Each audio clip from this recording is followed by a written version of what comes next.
အားလုံးပဲမင်္ဂလာပါဒီနေ့တော့ဆရာတို့ ing ပေါင်းလို့ရှိရင်နော်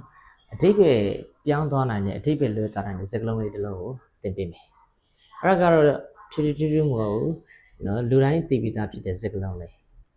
expect ဆိုတဲ့စကားလုံးဒီ expect ဆိုတဲ့စကားလုံးကနော်မျှော်လင့်နေပေါ့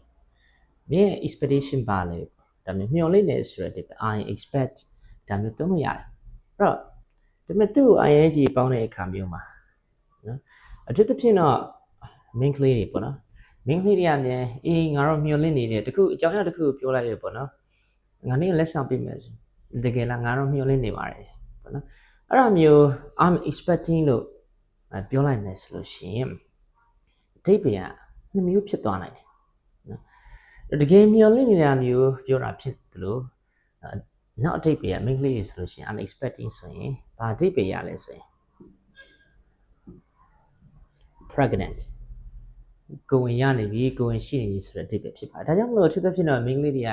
အကြောင်းအရာ context မပြည့်စုံဘဲနဲ့ I'm expecting လို့သုံးမယ်ဆိုလို့ရှိရင်တော့ငါကိုဝင်ဆောင်နေပြီကိုဝင်ရှိနေပြီဆိုတဲ့အဓိပ္ပာယ်ဖြစ်ပါတယ်ဒါကြောင့် ing ပေါင်းလို့ရှိရင်ဒီစကားလုံးလေးကဒုက္ခရောက်သွားနိုင်ပါတယ်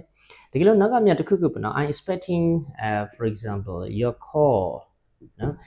မင်းရဲ့ phone call မျှော်လင့်နေပါတယ်ဆိုလို့ရှိရင်တော့ဒီလိုမျိုးနောက်ကနေလိုက်မဲ့ဒီ object တစ်ခုပါလို့ဆိုလို့ရှိရင်တော့ it's okay ပါနော်တကယ်လို့ I'm expecting a baby ဒါမျိုးလေးနောက်က object ပြည့်စုံပါမယ်ဆိုလို့ရှိရင်တော့နော်ဘာကိုပြောချင်တာလဲဆိုတာဆရာတို့ကသိချာကောက်ချက်ချလို့ရပါတယ်ဒါမျိုး object မပါဘဲနဲ့ I'm expecting လို့လည်းသုံးလို့ရပါတယ်ဒါကြောင့်ဒီကဖြစ်တော့ main လေးတွေကိုဝင်ရှိနေပြီလားဆိုလို့ရှိရင်ဒီစကားလုံးကိုမသုံးချင် expecting လို့သုံးလို့ရပါတယ်ဒါကြောင့်မလို့ ing ပေါင်းလို့ရှိရင်အဓိပ္ပာယ်လွဲသွားနိုင်တဲ့စကားလုံးလေးရတော့မှာဖြစ်ပါတယ်ဆိုတော့နောက်ဗီဒီယိုဖိုင်မှာပြန်တွေ့ပါမယ်ဆရာနာမည်ဆရာဦးချစ်သူဖြစ်ပါတယ်